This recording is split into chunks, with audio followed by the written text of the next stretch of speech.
You know, I don't suppose there are many things in this world that are indispensable, but this old bird comes about as close to it as you can get for an airplane. It's a KC-135 stratotanker, and it's used for refueling aircraft in flight. Oh, we also use it in SAC for carrying cargo or passengers, and sometimes as an airborne command post. But when I say indispensable, I'm thinking of it mostly as a refueler. I'm Sergeant Novak, and I'm a boom operator on these KC-135 tankers. I work with a pilot, a co-pilot, and a navigator. We're the whole crew, just the four of us. Okay, preparation for contact, checklist. Roger, preparation for contact, altimeter setting. Set 2992. Set co-pilot 2992. Stabilizer trim. Deck.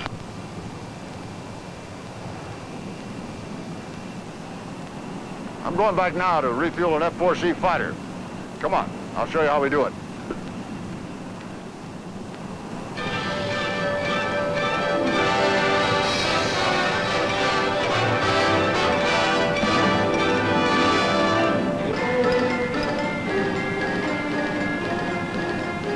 Air TACAN doesn't apply. Strobe lights doesn't apply. Radio contact.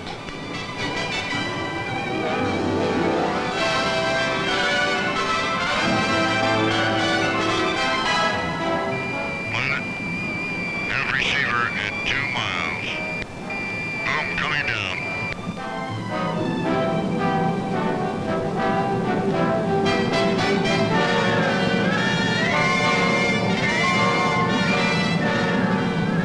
Radio contact.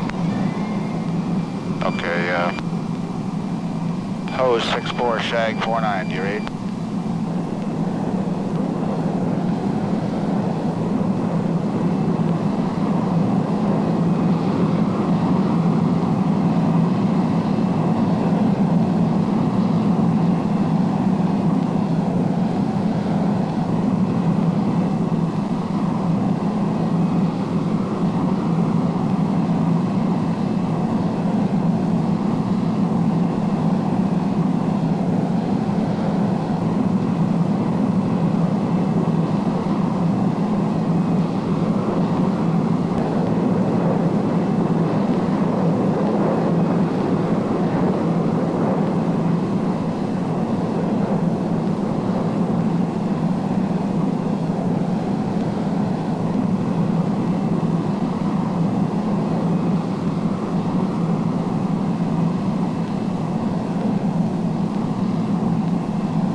Like I was saying a while ago, these tankers are almost indispensable for today's air operation. You take aircraft deployment, for example. You know how we got our fighter aircraft over there in the Korean War? We had to dismantle them, send them over there by ships, and then reassemble them when they got there. It took months.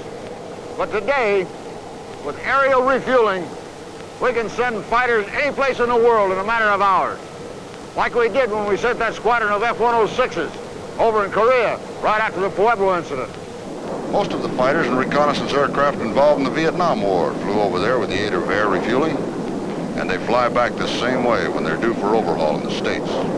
On any given day, aside from mass deployments, there are always tankers and fighters going both ways over the pond. What the tanker has done for us is that we are no longer at the mercy of fuel duration. Commanders in Europe or the Far East know that the capabilities of the tanker can be used to build up their forces in a matter of hours. Now that's important because in this world things move so fast today that when you need aircraft, if you don't get them right away, you can be in serious trouble.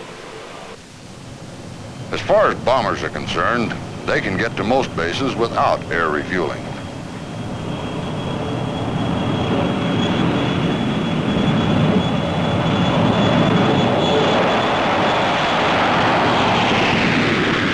However, with refueling, We give them unlimited range and save precious time. So we are able to send B-52s non-stop and quickly to Guam from the U.S. on a regular basis. Many of the B-52s that go on bombing raids in Vietnam operate out of Guam. It's a long haul from Guam to Vietnam and back, and there's no way to complete the mission without air refueling.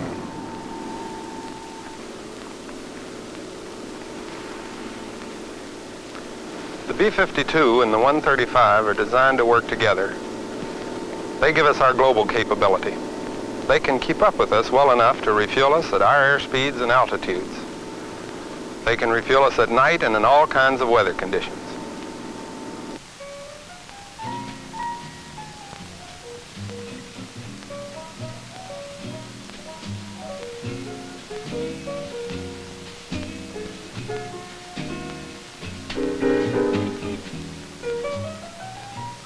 There's a saying in the Air Force that flying is 90% boredom and 10% sheer unadulterated terror.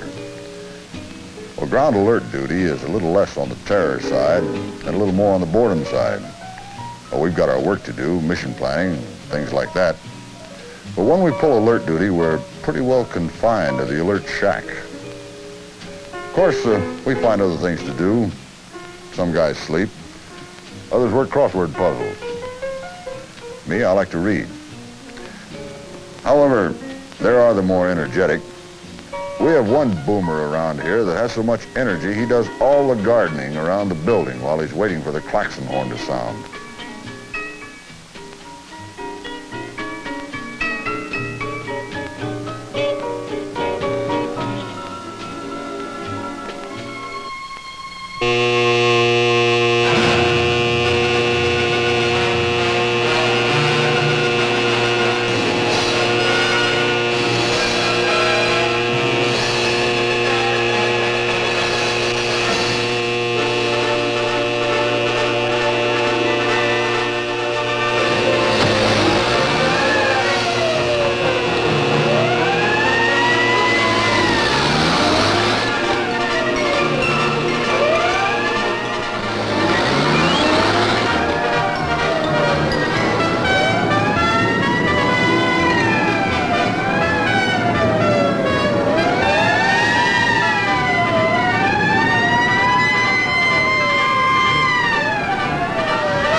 a nuclear war broke out, our bombers and tankers would be off the ground long before they could be hit.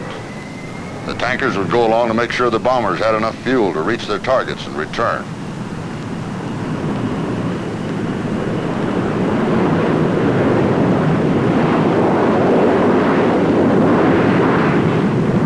But the point is, the bombers couldn't make it to their long-range targets and back without air refueling. The same thing applies to fighters that bomb Vietnam targets from bases in Thailand. These birds are so loaded down with bombs, they use a lot of fuel just getting off the ground. So after they're airborne, about 15 minutes out, we top them off with 5,000 or 6,000 pounds of fuel. It makes you feel pretty important to see them come up. You give them fuel, you see them go away, and you know you're a part of it. It makes you feel even better when one of them comes at you after a strike, and he's got holes in it, and he's dripping fuel, and you're trying to keep him alive and get him back to his base. After it's over, you know you've saved an airplane, and you've saved a pilot. And when you get home, sometimes you can't buy your own drink at the club. I remember once when I was going in for refueling, the probe on a 104 is very close to the side of the fuselage, just a few inches out, and as I got close, I made a rough contact, and it bent the probe in toward the fuselage. And while I was sitting there wondering if I was going to have to bail out or just what, the boomer was able to make contact and bend the probe back out far enough so that we could make a refueling. I'll tell you, the old boomer really earned his money that day. I was coming back from a strike mission over the north in a pretty heavily damaged 105 one day. I had fuel siphoning problems and control problems and every other problem imaginable, a situation of that kind. And I managed to rendezvous with the tanker okay, but we were right in the middle of some thunderstorms and we couldn't refuel. And I was running out of ideas quickly. The tanker guys said we had to do an immediate emergency descent, which we did, and I hung right there with them. And I was getting pretty nervous about this time, as you can imagine. And we got down below and leveled out, and those tanker guys took control and got me calmed down and got me hooked up. We had to slow way down because of my control problems. He slowed that big bird down, and I finally got my gas. Had about 600 pounds left when I finally hooked up. And then he stayed with me all the way back to home plate. And I was really glad he did, because with the fuel siphoning problems I had to make about 5 or 6 hookups in order to make it all the way back. And they really did a fine job for me. I remember one day flying out of Ubon, 8th Wing, when General Olds was a commander. Been on a strike mission about 20 miles north of Hanoi, oil depot out there. Everything was going okay. We got the bombs off. We headed outbound, and number 4, we looked around. He wasn't with us. And he was doing a lot of chattering on the air. He was new head, a little bit excited being up there anyway. And he lost sight of us, and he took off in the wrong direction. We had headed on out east to exit out over the Gulf and come on back. And when we coasted out, he said he had us in sight, so we just continued on to the coast, and we asked for a fuel check, and he had about 4,000 pounds less than the rest of us.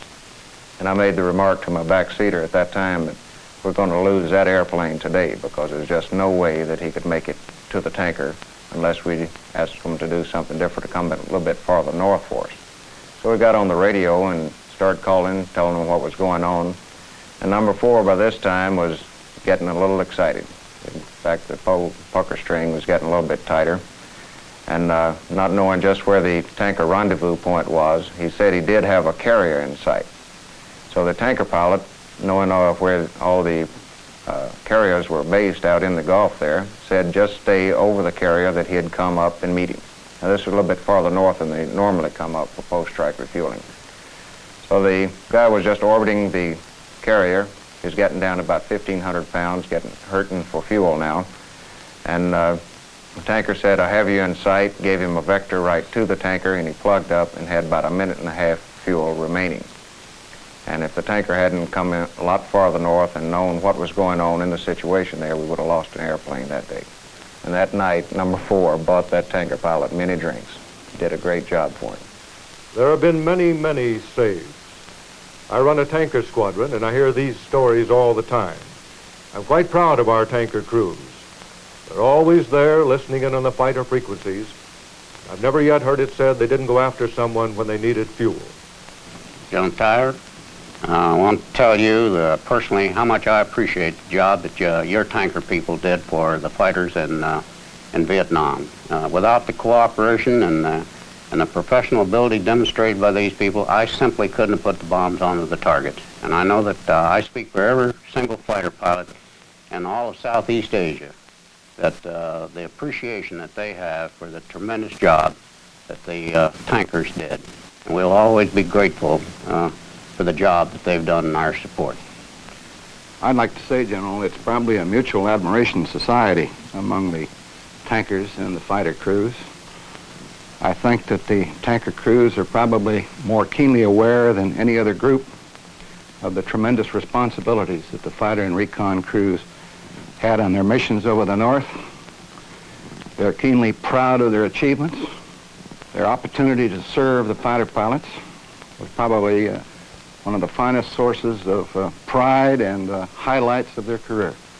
Well, I don't think many people really understood the role that the tanker played, and I'd like to just recap a few significant things. On an average mission, our fighters were staggered in about 4 to a tanker, and they took on an average of around 12,000 pounds of fuel. And they had to have this amount of fuel in order to get into the targets with the number of bombs that they were carrying. And as they got into the target area, they had to use AB, and when they used AB, the fuel consumption went up tremendously. And coming back out of the target area, they staged onto the tankers again, and they had to take another 4,000 pounds, and that 4,000 pounds was the amount of fuel that they needed to get home. And without this capability of the tankers, we wouldn't have been able to get into these target systems under the heavy defensive environments that we had to and do the job. And for example, when we were going after the Paul Demure Bridge, probably the toughest target that we ever had, fuel was going to be critical. The timing had to be exact. And the professional manner in which the tankers were able to take these people on and stage them off of the tanker and into the target area and recover and take on these added fuel in order to get home, I think was the highest professional standards that's ever been demonstrated between any components within our force. And this relationship of the tanker and the fighter team, in my judgment, have constituted a new domain for tactical operations in the future. As a matter of fact, prior to my departure from Vietnam, I was beginning to use tankers to refuel F-100s to do close air support. And that's a new tactic to come out of this war. Well, certainly I feel that it's most important to note, General Momire, that the overwhelming air superiority that had been established by the fighter forces over the North did permit the tankers to operate further north and probably would have been able to be accomplished or done in any other circumstances. Not too many people think of tanker duty as being hazardous, and we don't think much about it ourselves. But I know a boomer that was in a tanker crew that got the Distinguished Flying Cross and the McKay Trophy. And you don't get awards like that just for laying on your belly and pumping gas. Everyone knows what the Distinguished Flying Cross is, but the McKay Trophy is given for the single most outstanding feat of airmanship for the year. This historic refueling feat, along with the professional competence of this crew, ultimately resulted in saving 6 Navy aircraft and their crews.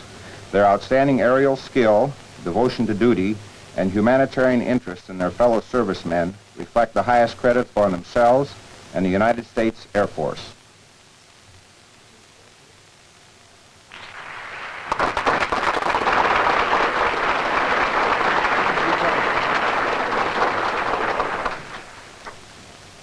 Mr. Secretary, General Lee Wade, once again, it has been demonstrated that you can continue aircraft in flight if they're properly equipped for refueling.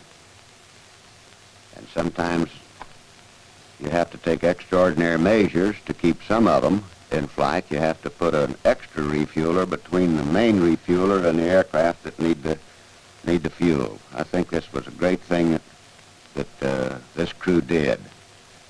And it's a well-deserved honor, and I'm delighted to have the opportunity to present these certificates, and also at this time to present the crew with the McKay Trophy, which of course is too big for you to carry around, so we keep it here and put your names on it.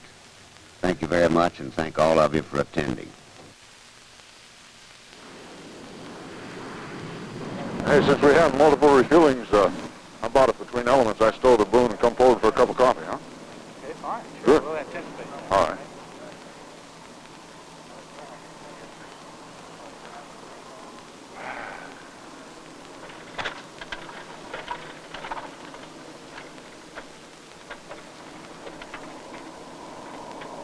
Tanker crews that have been flying together for a while don't do much talking during flight. In fact, if somebody else was looking on, they'd probably think, what's the matter, these guys mad at each other or something? Well, it isn't that, of course. It's just that they've worked together so long that each man seems to know what the other wants, even before he asks for it. Like on one mission, I noticed the navigator was getting a little grouchy. So I gave him a cup of water, and he settled right down. He was thirsty, but he was so busy that he didn't even realize it. That's what I like about tanker duty. You're part of a team. A team the Air Force thinks is indispensable to modern air power. Any way you look at it, I'm glad to be a part of it.